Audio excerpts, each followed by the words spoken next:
Hello, YouTubers. It's Demetrius, and I'm really in a good mood. I am really in a proud, giving mood today. After what I just received, after I see some news of it. The topic that I'm going to talk to you about is one of the most critical points in the U.S. I'm talking about the economy. We all know that also think is also known more like a workforce, and the economy is really driven of how to make money for the better state in the country. Now, I know that the economy is growing, but which group, which specific groups? And I'm really surprising. But it's the decisions that we make that decide which path we take. So let's start off with that report.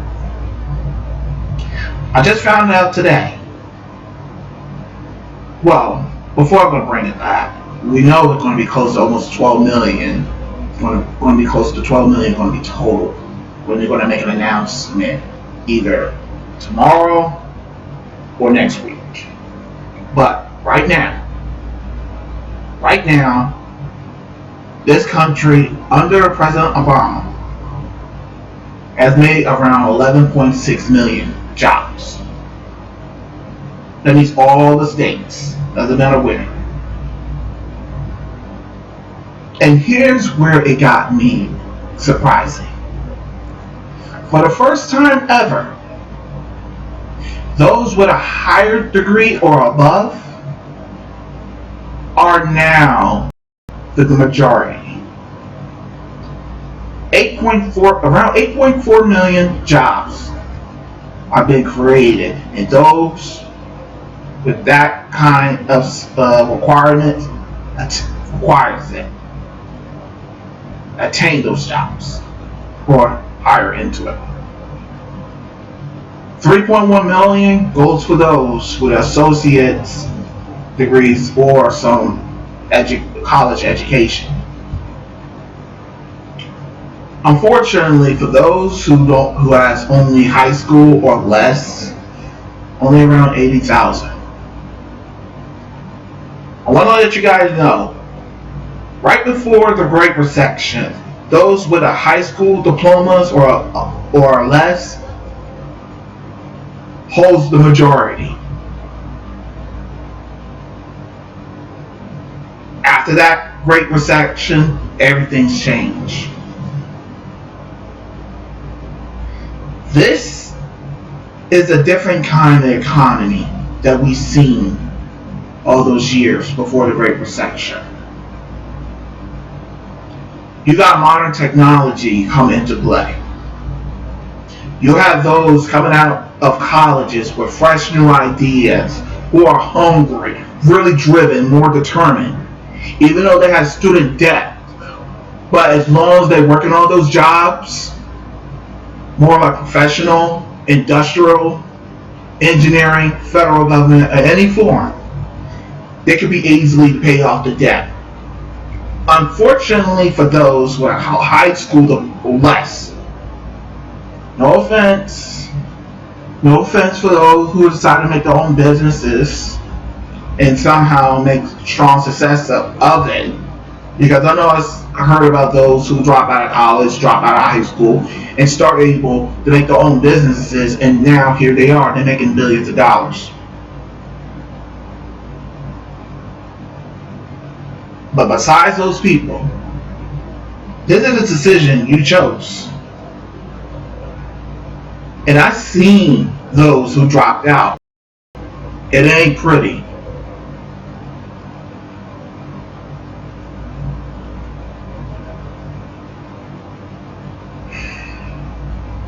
And I'm really sorry for them. I don't know what's on their mind, what decided not to hang on, keep increasing their skills so that one day they can go to the job.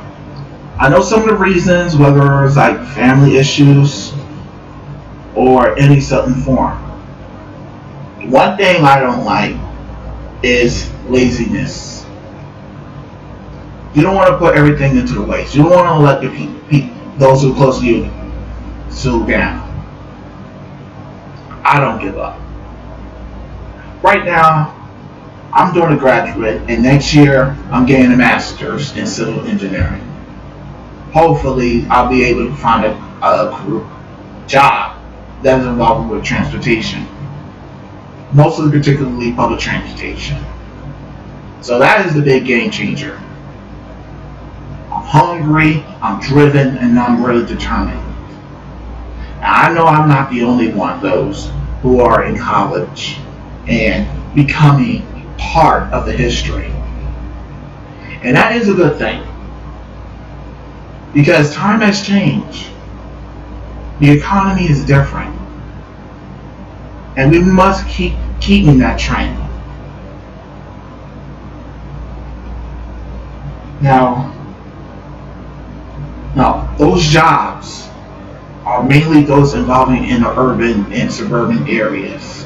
They're growing. A lot of developments mean those are going to be living in those new homes and get closer to the jobs.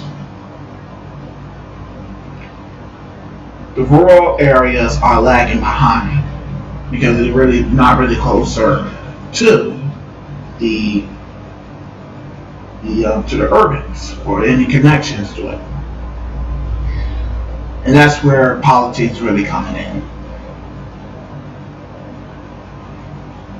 Every president, every governor, every mayor, every official try to make investment, try to grow the economy in the United States.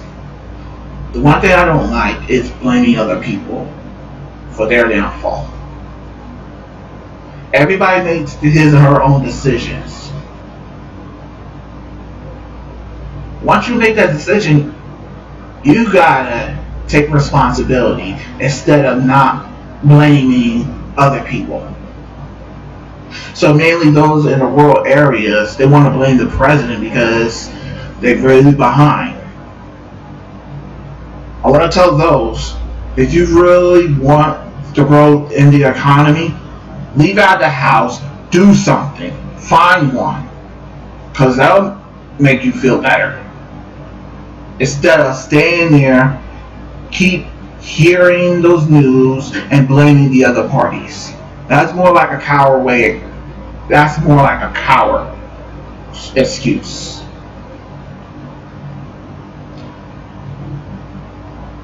Money is there. There's a big opportunities. It's true, right now, this economy, you need at least a bachelor's.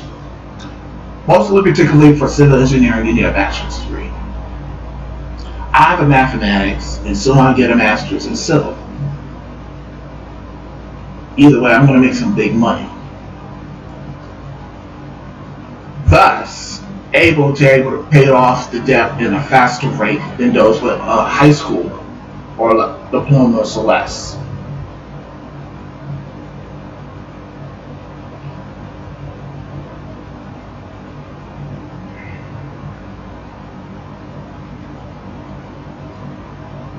Here's my take what we should do for the economy or for the country. Number one, I think we should lower taxes for everybody except those who are making $1 million or more a year. So that way we're able to save a lot of money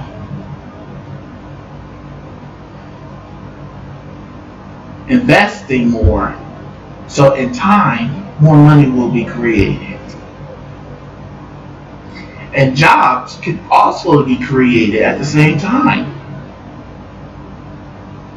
Doesn't matter which requirements you have. It's a win-win. That's mostly particularly in Republicans areas.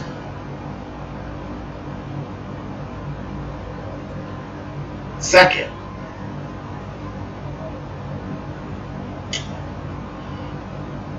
clean energy. That's also a driven part of it. There are jobs involved with it. Helps. Care. Before we get into that, the Affordable Care Act that is signed by President Obama 6 years ago. I keep hearing of those that says a job killer. It's not a job killer. That's because they don't look at the facts. I look at the facts a lot of times, and it's determined that under it, there's like millions of jobs have been created. I know out of 11.6 within it is the healthcare sector.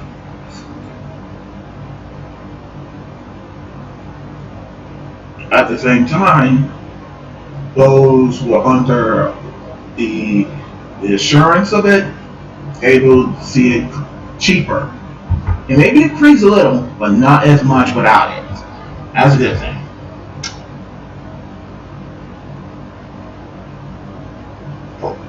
One of the biggest ones I keep hearing so much is the minimum wage. This is a really critical one because I know for the Republican one, they want to have the business make their own decisions make their own wages for those people who are working under them. And they don't want the government to get involved. I'll agree with that. But there's a downside. And we already see so many scrutinies. While people getting laid off, so many CEOs really get the bonuses. And at the same time, they pay like 2,000 times as much as those make a lower wage, minimum wage. It's more like a slap in your face.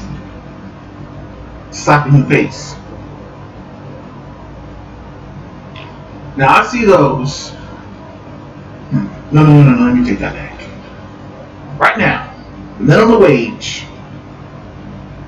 federal minimum wage, is $7.25. But there's 4 states are below that minimum wage. I think all of them should be on that minimum wage. But for the state perspectives, they can grow their own wage. They can grow their own minimum wage. Here's the thing I don't like on that one. I don't like the fact that states have to make laws preventing locals to raising their own minimum wage. It's more like it's more like politics getting stinks in the nose to shut it off. Their views. In my perspective, federal has to be supported to the state, and state has to be supported to the locals. I see a lot of people really want $15 an hour. I let the states decide for it. Right now, only New York and California pass laws that could go up to $15 within a certain number of years. Probably go to 2021, 2022. Surprisingly, Seattle is the first city that decides to raise their minimum wage to $15, and they're going to be finished in 2021. But the stipulation, I like that, is depending on how many employers they have. That's the main issue.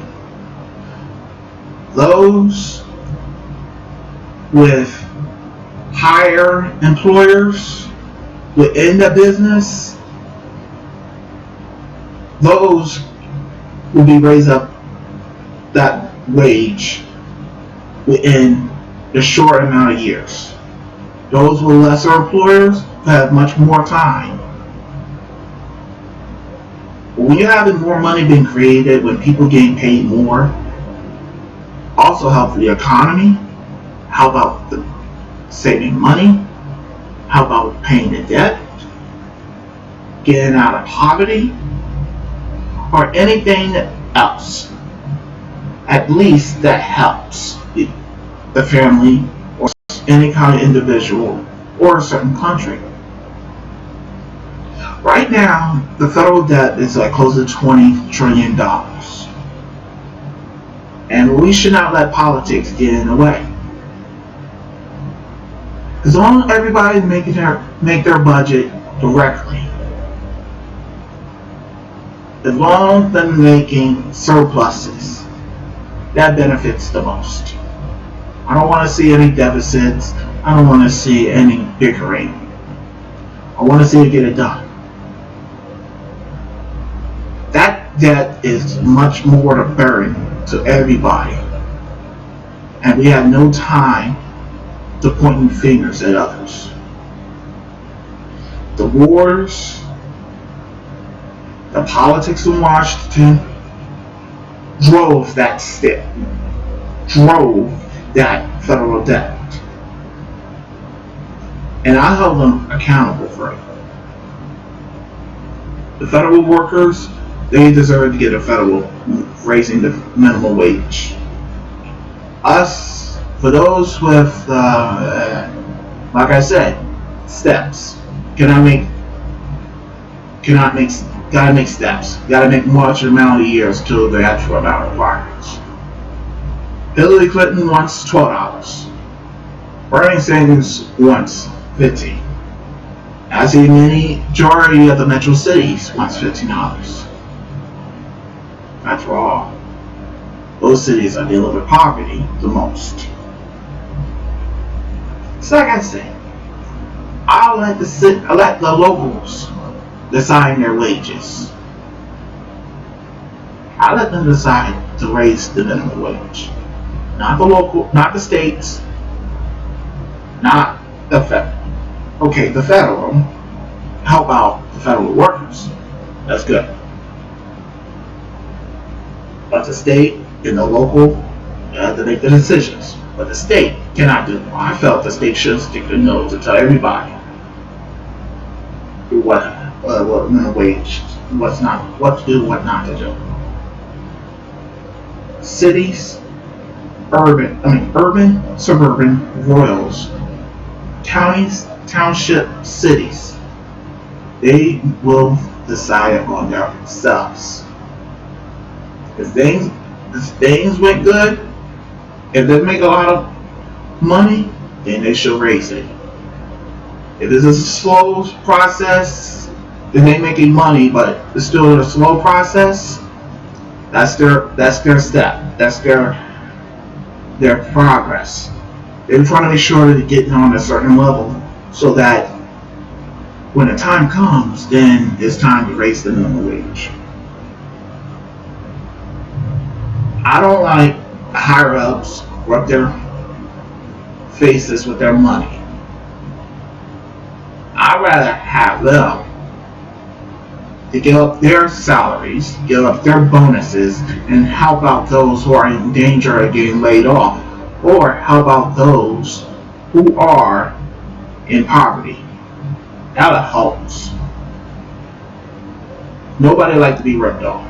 Mostly, particularly the middle class. Not just the middle class. Those who don't have a home.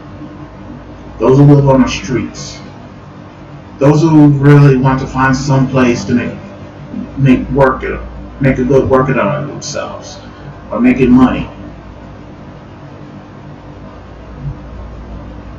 It's a sad country. I know there's a lot of progress, but work needs to be done. I gotta give the president a lot of credit. 11.6 million jobs created under him, that's good. But it takes a lot of progress to try to get full employment for everybody. I may be young when Bill Clinton created over 21 million jobs under him. That's a big one. but the environment was different at that time. This is a different kind of economy that you've never seen it before. Some of us are unfamiliar. It's first come, first go. Those with the degrees had the bigger chance of it. Those who don't, oh well. It's the decisions. The biggest critical factor is education. As long as you work your ass off day in, day out, as long as you increase it, as long as you have a strong knowledge of it, by the time you go to college, by the time you graduate, by the time you get those degrees and you get a chance to get a career, then you'll go on to the right start. And hopefully get those go to the same path of that particular person, like myself,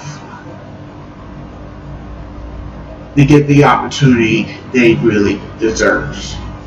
They maybe have student debt. At the end, they're going to be paid off. And soon, their lives is going to be much better without the student debt to be as their burden. And the same for me, and it's going to be the same for you as well. I hope you guys have a good, happy 4th of July. Anybody else? Have a good weekend. Good night, everybody.